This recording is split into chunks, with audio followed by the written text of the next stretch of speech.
தமிழ் சினிமாவின் milk beauty என்று அழைக்கப்படும் நடிகை தமன்னா தனது 26வது பிறந்த நாளில் அடியெடுத்து வைத்திருக்கிறார். 2005ஆம் ஆண்டு தனது 15வது வயதில் சந்த்சா ரோஷன் சேரா என்ற படத்தின் மூலம் பாலிவுட் சினிமாவில் தமன்னா அறிமுகமானார்.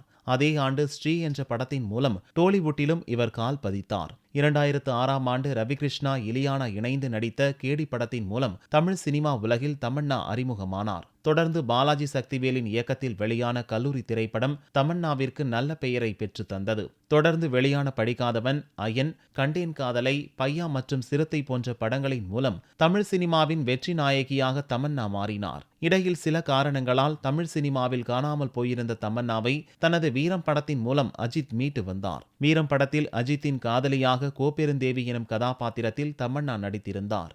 எஸ். ராஜமௌலியின் இயக்கத்தில் தமிழ், தெலுங்கில் நேரடியாகவும் மற்ற மொழிகளில் டப் செய்யப்பட்டும் வெளியான பாகுபலி தமன்னாவின் மார்க்கெட்டை மீண்டும் உயரத்திற்கு கொண்டு சென்றுள்ளது.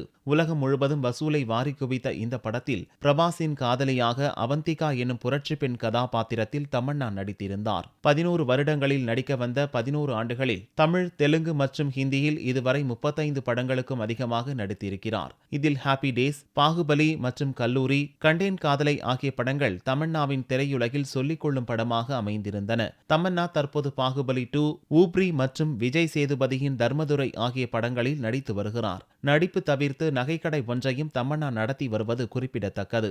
மேலும் மேலும் வெற்றிகளை குவிக்க மனமாற வாழ்த்துவோம்.